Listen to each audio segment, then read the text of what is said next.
তোমাদের সকলকে স্বাগত জানাই। ভিডিও দিতে অনেক সময় লাগলো। কারণ উম অনেক পরীক্ষার সমস্ত ছাত্রছাত্রীদের পরীক্ষা অফলাইনে যে সমস্ত ছাত্রছাত্রী রয়েছে তাদের সকলের পরীক্ষা।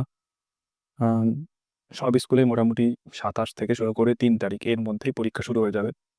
তো এই যে প্রবল চাপ, এই প্রবল চাপ একা হ্যান্ডেল করতে গিয়ে রাত-দিন এক হয়ে যাচ্ছে। কারণ সকলের পরীক্ষা নিয়ে খাতা দেখা, সাজেশন প্রিপেয়ার করা, তারপরে হচ্ছে ডাউট ক্লিয়ারিং ক্লাসেস, রিভিশন, কোনো চ্যাপ্টার পুনরায় ফের পড়ানো। এই সমস্ত কিছুর মধ্যে এত ব্যস্ততার মধ্যে রয়েছি এবং সর্বশেষ মানে কি বলবো, সেই আরো কাটা গায়ে নুনের ছিটে এসআইআর এর কাজপত্র সবকিছু নিয়ে একেবারে বিচ্ছিরি একেবারে কোলাহল চারিদিকে। তার জন্য ভিডিও দিতে একটু দেরি হচ্ছে। ঘুমও ঠিকঠাক হচ্ছে না। তো তার জন্য দুঃখিত। অনেকেই কমেন্ট করেছো যে, "স্যার ভিডিওটা দিন।" আদার্স যেগুলো আছে তোমাদের এইচএস এর ছাত্রছাত্রীরা বিশেষ করে। তাদের জন্য তাদের কাছে সত্যিই ক্ষমা প্রার্থী যে দেরি হলো। মোটামুটি অফলাইনে সমস্ত ব্যাচ যেগুলো আছে তাদের সিলেবাস মোটামুটি কভার করতে পেরেছি। বিগত ১.৫ মাসে কভার করা গেছে প্রায় বেশিরভাগই। আর ইংরেজিতে একটুখানি একটা টেক্সট মনে হয় আমরা শুরু করেছি, লাস্ট আসলেই শেষ হয়ে যাবে। বাংলাও সমান তালে মোটামুটি শেষের দিকে। কবিতা পোরশন পড়ানো হয়ে গেছে, গল্পের পোরশন পড়ানো হয়ে গেছে, নাটকও পড়ানো হয়ে গেছে। এটা অফলাইনের অবস্থা।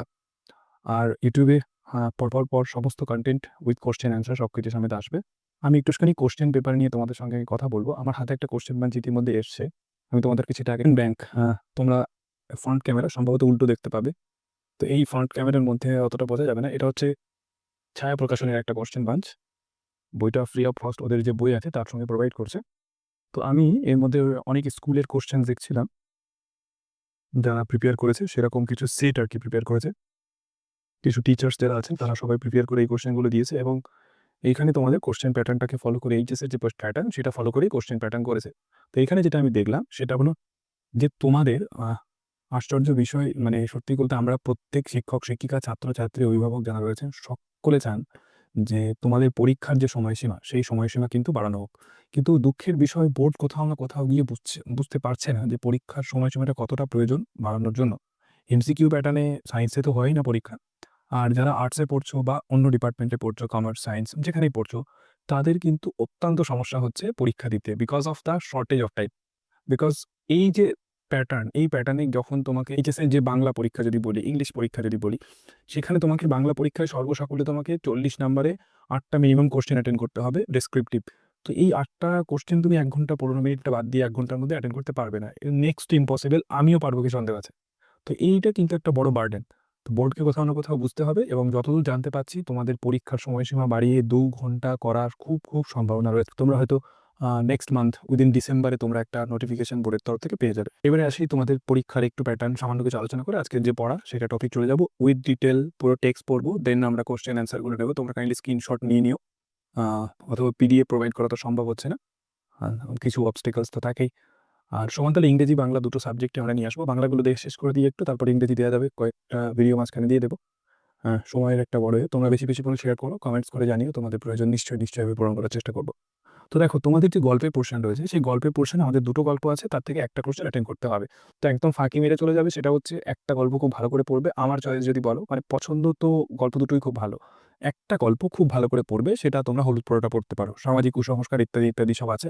কয়েকটা চরিত্র আছে, নবীন, ধীরেন, এগুলো চরিত্রগুলো ভালো করে পড়বে। কুঞ্জুমাদি কিভাবে সমাজের কুসংস্কারের প্রতিনিধি হয়েছে, এই সমস্ত ব্যাপারগুলো আছে। সেখানে আমি পড়িয়েছি, একটা ভিডিও রয়েছে, তোমরা কাইন্ডলি দেখে নিও। আমি ভিডিও আই বাটনে এটা ডেসক্রিপটিভে দিয়ে দেবো। আর এইটা গেল তো তোমাদের হচ্ছে গল্পের পোরশন। যেইখানে তোমরা গিয়ে সবথেকে বার্ডেন বেশি সেটা হচ্ছে টেক্সচুয়াল কবিতার পোরশন। দেখো, কবিতা পড়ার আগে কবিতার ব্যাকগ্রাউন্ড, প্রেক্ষাপট, বিষয় সংক্ষেপ, শব্দার্থ, রসগ্রাহী আলোচনা, যে সমস্ত বাজার চলতি বই আছে সব বইতেই ভালো আছে। মোটামুটি দি বেস্ট বই বলতে গেলে তোমরা তুলসী প্রকাশনীর যেটা আছে সাহিত্য, কি একটা নাম আছে, ওইটা দেখতে পারো, সাহিত্য পরিচয়। আর আরেকটা বই আছে হচ্ছে বারিধরন ঘোষের পারুল প্রকাশনীর বই, খুব ভালো করেছে। ছায়া প্রকাশনীর বইটা আমি অত ফলো করি না, তবে ভালো করেছে হয়তো। প্রান্তিকের বই আছে বাজারে। তবে তোমরা এই যে দুটো ১ম বললাম, এই দুটো বই কাইন্ডলি ফলো করার চেষ্টা করবে। খুব সুন্দর একেবারে কোট করে লেখা আছে, কোটেশন তুলে মানে একদম প্রিপেয়ার। সেখান থেকে কোয়ান্টিটি অফ কোয়েশ্চেন ভালো। তো সেখান থেকে আগে ব্যাকগ্রাউন্ড পড়বে কবিতা। তো এবারে আসি পরের বিষয়, সেটা হচ্ছে কবিতা থেকে আমাদের স্যার কটা প্রশ্ন আসবে। কবিতা তোমাদের ৩ টে আছে। কবিতা তোমাদের আছে 'তিমির হননের গান' বা জীবনানন্দ দাশ। কবিতা তোমাদের আছে 'প্রার্থনা', 'প্রেয়ার' রবীন্দ্রনাথ ঠাকুরের। 'গীতাঞ্জলির' যে কবিতাটা রয়েছে, এটা ইংলিশ ভার্সনও আমাদের সময় 11-12 এ থাকতো। আর রয়েছে তোমাদের হচ্ছে 'কেন এলো না?' ওকে? তো ৩ টে কবিতার মধ্যে তুমি ২ টো কবিতা দি বেস্ট করে প্রিপেয়ার করো। যেটুকু তোমার মনে হবে। তিমির হননের গান is very very very tough কবিতা পড়ার জন্য। জীবনানন্দ একটু ডেন্স, একটু বোঝার জন্য তোমাকে একটু সাহিত্যর সম্পর্কে তোমাকে একটু ডেপথলি পড়তে হবে। জীবনানন্দকে বুঝতে গেলে অনেক থিওরি দরকার হয়, এবং সত্যি কথা বলতে আমি জানি না, পড়াবো নিশ্চয়ই, কিন্তু জীবনানন্দকে শুধু মুখস্থ করে পড়া সম্ভব নয়। একটু ডেসক্রিপটিভ, একটু স্ক্যাটারলি পড়াশোনা না করলে জীবনানন্দকে বোঝাটা একটু মুশকিল। তাই যাদের মনে হচ্ছে আমরা পারবো না, আমরা শর্ট টার্মে কমপ্লিট করতে চাই সিলেবাস, তারা কিন্তু অ্যাভয়েড করে চলে যেতে পারো। আর দুটো কবিতা তাহলে পড়ে থাকলো, একটা হচ্ছে প্রার্থনা, ভালো কবিতা, ঠিক আছে, আর হচ্ছে তোমার কেন এলো না। যদি সহজ এবং সরল, বেশ লেখার উপযুক্ত বলো, তাহলে কেন এলো না কবিতা খুব খুব ভালো কবিতা। তো আমি আজকে কেন এলো না কবিতার নোটস এবং তার টেক্সচুয়াল ব্যাখ্যা ট্যাখ্যা ইত্যাদি আলোচনা করে দেবো। আশা করি তোমাদের ভালো লাগবে, এবং উইদিন এ উইক এন্ডে আমি আবার নেক্সট তোমাদের বাংলার টপিক নিয়ে চলে আসবো। আমি বাংলা দুটোর মধ্যে একটাই কবিতা দেবো, খুব সম্ভবত প্রার্থনা দেবো। তিমির হননের গান দেওয়ার ইচ্ছা আমার নেই। তুমি দুটো কবিতা খুব ভালো করে তৈরি করো, মানে মোটামুটি দেখে রাখো তিমির হননের গান, তাহলেই কিন্তু এই পোর্শনটা তোমাদের তৈরি হয়ে যাবে। এরপরে নানা রঙের দিন আছে, আর ডাকঘর তোমাদের রয়েছে।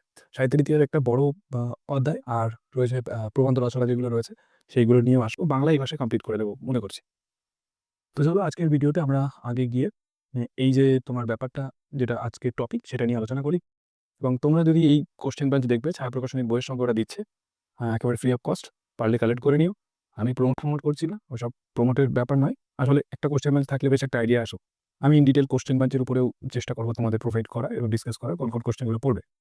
তো সোজা নিয়ে আজকে আমরা ভিডিওর মধ্যে চলে যাই। টপিকটা ভালো করে বুঝবে, খাতাটা নিয়ে বসলে খুব ভালো হয়। সিরিয়াসলি ভিডিওটা দেখো, শুধুমাত্র ইউটিউবে 10টা ভিডিওর মতো দেখার মতো করে ভিডিও দেখো না, এটা তোমার জন্য হেল্পফুল হবে না। Thank you. চলো সরাসরি আমরা স্ক্রিনে চলে যাই। আমাদের যেহেতু ডেসক্রিপটিভ লিখতে হবে, তাই আমাদেরকে চেষ্টা করতে হবে যে আমরা কবিতার মূল বিষয়বস্তু, রসগ্রাহী যে আলোচনা, সেটা বুঝবো। তাও যতটুকু প্রয়োজন ততটুকু বলার দরকার সেটুকু আমরা বলে নেব। প্রথমে সুভাষ মুখোপাধ্যায় কবিতা তোমরা কতটা পড়বে? তোমাদেরকে কবির সম্পর্কে তোমাদের টেক্সটে যে বক্স করে দেওয়া আছে, সেখানে যতটুকু দেওয়া আছে অতটুকু enough and sufficient. Subhash Mukhopadhyay একেবারে আধুনিক বাংলা সাহিত্যের কবি। তার জন্ম ওনার হচ্ছে 1919 এবং মৃত্যু হচ্ছে 2003।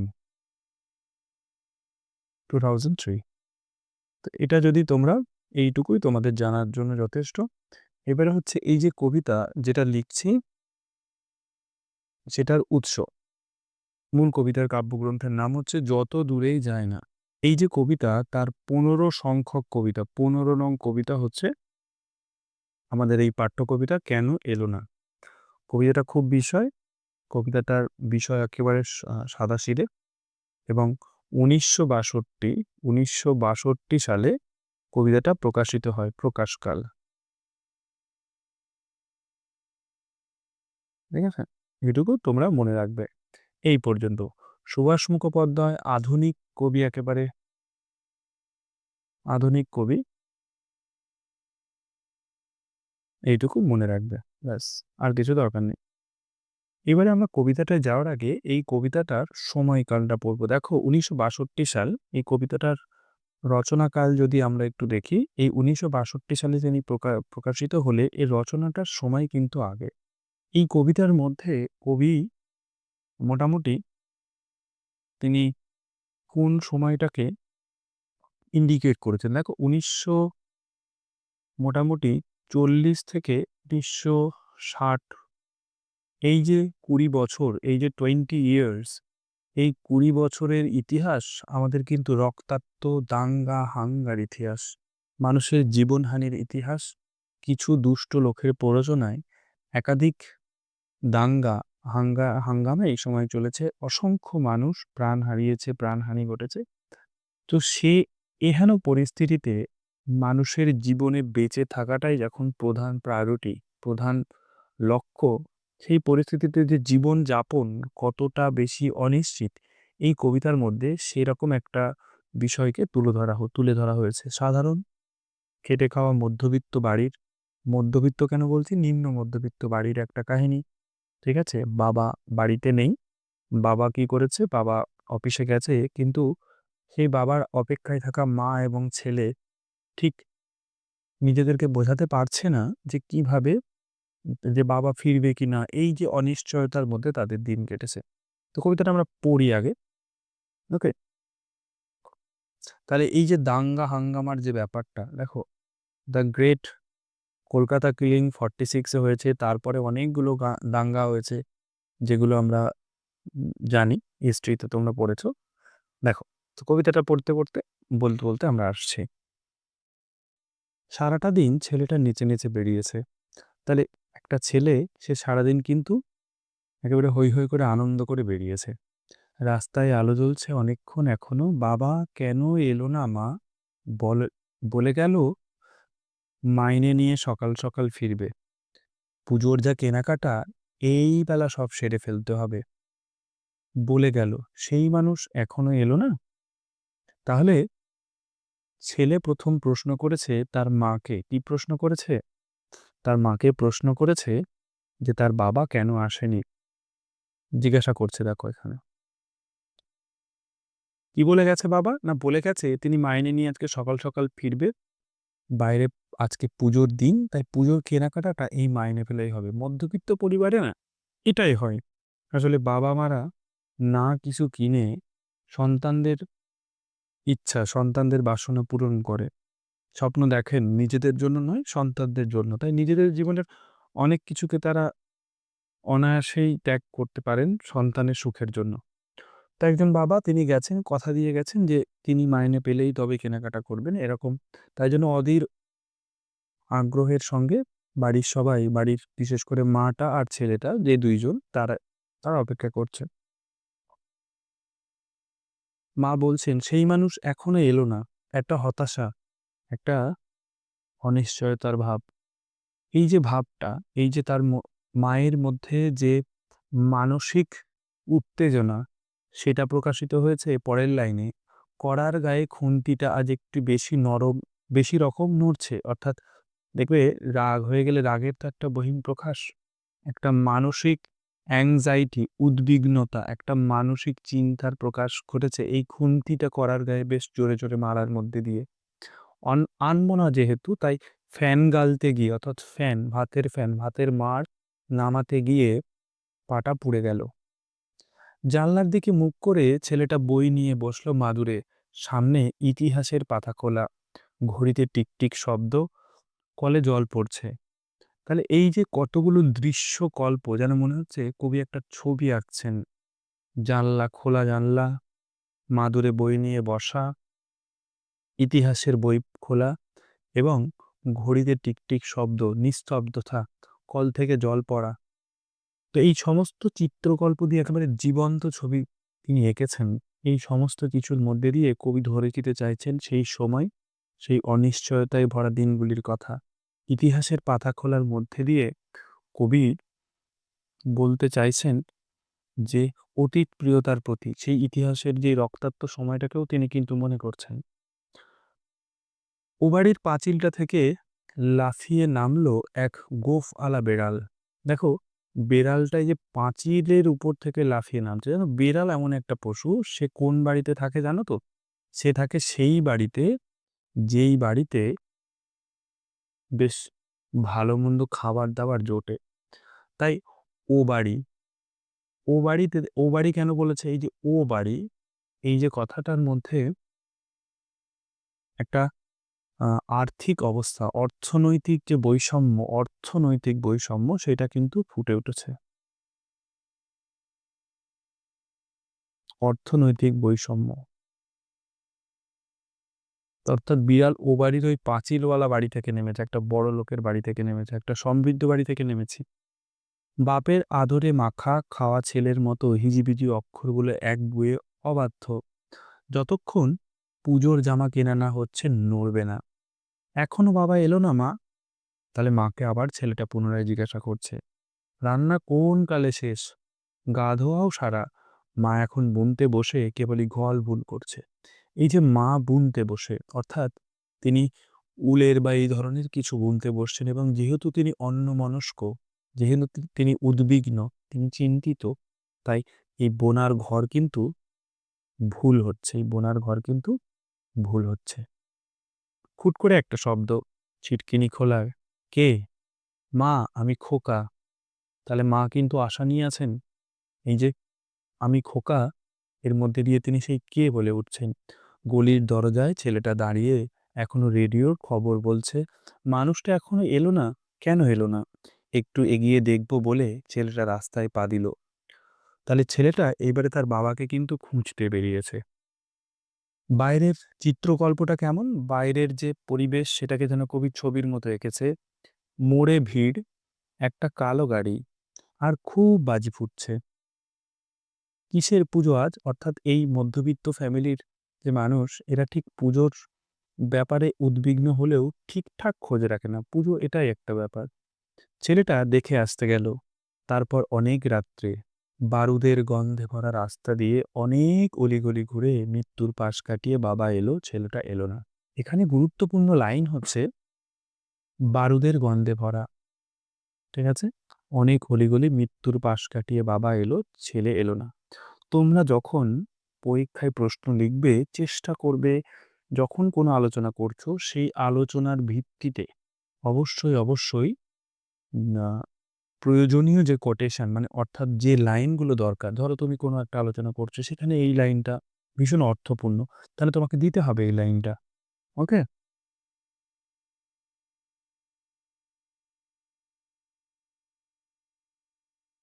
এই লাইনগুলো মনে রাখবে, সবাই মুখস্থ রাখবে, লাইনগুলো চেষ্টা করবে দাড়ি কমা সহ একদম পুরো মুখস্থ রাখবে এবং কালো কালি দিয়ে কোটেশন দেওয়ার চেষ্টা করবে। এই গেল তো আমাদের কবিতার বিষয়বস্তু। আমি তোমাদেরকে বলছি তোমাদের কাছে যে বই তোমাদের কাছে আছে উপস্থিত, সেই বই তোমরা চেষ্টা করবে যে সেই বইয়ের যে অংশগুলো পড়বে আমি এখানে লিখে দিচ্ছি। বইয়ের তো কোনো পিডিএফ ইউটিউবে দেওয়া যায় না। তো তোমরা সেখান থেকে অবশ্যই এই বিষয়গুলো পড়বে। একটা হচ্ছে প্রথমে তোমরা উৎস পড়বে, অবশ্যই উৎস পড়বে। তারপরে তোমরা কবিতার বিষয়বস্তু, বিষয় সংক্ষেপ এবং নামকরণ এইগুলো যদি পড়া হয়ে যায় তাহলে দেখবে শব্দার্থ, ওকে? তারপর দেখবে লাইন ধরে ব্যাখ্যা সব বইতেই থাকে। এবারে হচ্ছে রসগ্রাহী আলোচনা থাকে।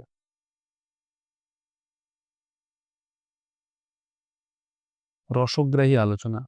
তুমি বলবে স্যার এতগুলো পড়তে কত কষ্ট হবে? আসলে ব্যাপারটা হচ্ছে এইগুলো যদি তুমি ভালো করে পড়ো তাহলে কিন্তু তোমার কবিতার লেখার ডেপথ, লেখার যে বিস্তৃতি সেটা কিন্তু অনেকটা বেড়ে যাবে। তুমি বুঝবে কবিতাটা। এরপরে তুমি প্রশ্ন পড়ো বাবা, অসুবিধা নেই। এইগুলো কিন্তু অ্যাভয়েড করে যাবে না। এবারে আমি প্রশ্নে সোজাসুজি চলে যাচ্ছি। দেখো, তোমাদের কবিতা থেকে বড় প্রশ্ন আসবে ২, ২ প্লাস ৩ অর্থাৎ 5 মার্কস এইভাবে আসতে পারে। তো সেই জন্য তোমাকে ২ মার্কসের প্রশ্ন এবং ৩ এবং ৫ পড়তে হবে। কোন প্রশ্ন পড়বো আমি স্টে করছি স্ক্রিন, তোমরা পারলে আমি কিছু কোশ্চেন এখানে দাগ দিয়েছি। এই কোশ্চেনগুলো বেশি গুরুত্বপূর্ণ। মোটামুটি পড়লে সমস্ত উত্তর তুমি করতে পারবে। মোটামুটি এক সমস্ত প্রশ্ন। দেখো ১ নম্বরের প্রশ্নটা আমি বলে দিচ্ছি। সারাদিন ছেলেটা নেচে বেরিয়েছে। এই যে উৎস উল্লেখ করে ছেলেটির পরিচয় দাও। প্রশ্ন উদ্ধৃত অংশটি উৎস পদাতিক কবি। দেখো এই ধরনের কিন্তু লেখার মধ্যে স্পেশালিটি লাগবে। তুমি কি তথ্য দিতে পারছো? এগুলো ইনভার্টেড কমার মধ্যে রাখলে ভালো হয়। সুভাষ মুখোপাধ্যায়কে পদাতিক কবি বলা হয়। যতদূরেই যায় কাব্যগ্রন্থের অন্তর্গত, কেন এলো না কবিতাটি? আলোচ্য অংশে ছেলে ছেলেটা বলতে কবিতায় উল্লেখিত খোকা তথা ছেলেটির কথা বলা হয়েছে যে বাড়ি ফেরার অপেক্ষায় ব্যাকুল হয়ে উঠেছিল। বাবার বাড়ি ফেরেনি। তাহলে তুমি এইটুকু লিখলেই যথেষ্ট। তারপরে তুমি প্যারা চেঞ্জ করে অন্যটায় চলে যাবে যদি +3 আসে। এরকমভাবে এখানে আমি পরপর কোশ্চেনগুলো আলোচনা করে যাচ্ছি। ৩ নম্বর, এই যে পাটা পুড়ে গেল, এই যে পা পুড়ে গেল কার? এই পুড়ে যাওয়ার মধ্যে দিয়ে কি ইঙ্গিত করছে? এই যে খুন্তি নাড়ার যে ব্যাপারটা এর মধ্যে দিয়ে কিরকম? কেন এমন হচ্ছে?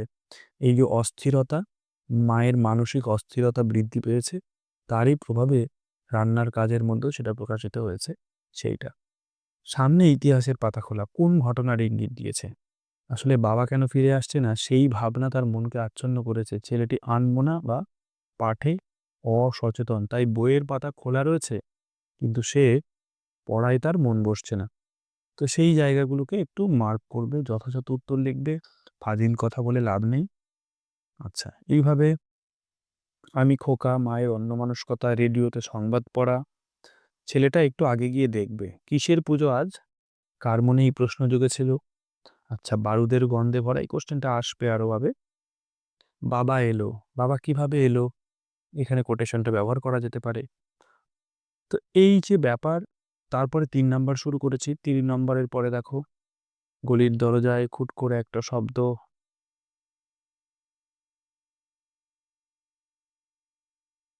তারপর অনেক রাত্রে কি ঘটলো। এইবারে হচ্ছে 5 নাম্বারের প্রশ্ন। দেখো, ওই যে প্রশ্ন তোমরা ছোট প্রশ্ন পড়েছো, সেখানে কিন্তু এই 5 নাম্বারের প্রশ্ন আমি দিয়েছি। পয়েন্ট ওয়াইজ লিখবে, উৎস, প্রসঙ্গ, তারপরে দেখো এইভাবে কিন্তু কোটেশন মেনশন করতে হবে। কোটেশন মেনশন করলে পয়েন্ট করবে, প্রয়োজনীয় কোটেশন, তারপরে কনক্লুশন। এরকমভাবে ঠিক 2 নম্বর প্রশ্ন হলো, ঠিক উৎস, কোটেশন ব্যবহার করবে, পয়েন্ট। 4 নম্বর প্রশ্নটা খুব সুন্দর প্রশ্ন। এই যে বিড়ালের যে প্রসঙ্গ, ও বাড়ির পাঁচিলটা থেকে লাফিয়ে বিড়াল, এই যে উক্তিটির তাৎপর্য, ঠিক আছে? আমি যে একটা ব্যাখ্যা দিলাম সেটাও সুন্দর ব্যাখ্যা, ঠিক আছে? এটাও কিন্তু থাকবে। এখানে অনেকগুলো চিত্রকল্প আছে আমাদের, ঘড়ির টিকটিক, তারপর হচ্ছে ইতিহাসের পাতা খুলে চলা, এই সমস্ত কিছু, এইগুলো কিন্তু সমস্ত কিছু এগুলো করেছে। ওকে, এটা গেল। যে ব্যাখ্যাটা আমি বললাম সেটাও তোমরা এর মধ্যে ইনক্লুড করতে পারো। মোস্ট ইম্পর্টেন্ট প্রশ্ন, এই একই প্রশ্ন তোমরা পেয়েছো প্রথমটাই, বেশ একই লেখা, একটুখানি ঘুরিয়ে উত্তর করা রয়েছে, একই, দুটোই এক। লাস্ট প্রশ্ন হচ্ছে, মৃত্যুর পাশ কাটিয়ে বাবা এলো, ছেলে এলো না, কেন ছেলেটা আসলো না, এর মধ্যে দিয়ে কি দৃষ্টিভঙ্গি ফুটে উঠেছে। নামকরণ তোমরা যে কোনো ভালো বইতে পেয়ে যাবে, আছে সব বইতেই। কবি এখানে কি বার্তা তুলে দিতে চেয়েছেন, আমাদের মধ্যে পৌঁছে দিতে চেয়েছেন, সেই বার্তাটা সম্পর্কে কিন্তু আলোচনা করতে হবে। এই পর্যন্ত মোটামুটি পড়লে গেল। সর্বশেষ আমি মনে হয় 3 থেকে 4-5টা বড় কোশ্চেন বলেছি, অল্প কিছু 3 নাম্বারের কোশ্চেন বলেছি। এইগুলো যথেষ্ট, এবং লেখার মান, গুণমান কিন্তু ভালো হওয়া চাই। তাই সকলে চেষ্টা করবে এগুলো লিখে নেয়া। আমি তোমাদের জন্য নোটগুলোকে স্ক্রিনশট করে নেওয়ার সময় দিচ্ছি। তোমরা ভিডিওটা পজ করে সময় মতো স্ক্রিনশট করে খাতায় নোট ডাউন করো, অথবা বই থাকলে বইতে রাখিও। এগুলো বইয়ের সঙ্গে সাধারণত মিলবে না, তাই জন্য লিখে নেওয়াটাই কিন্তু ভালো। কেমন লাগলো তোমাদের অবশ্যই জানাবে, এবং আরও যদি কিছু দরকার পড়ে নিশ্চয়ই আমাকে সেটা কমেন্ট বক্সে জানাবে, বন্ধুদের সঙ্গে শেয়ার করতে।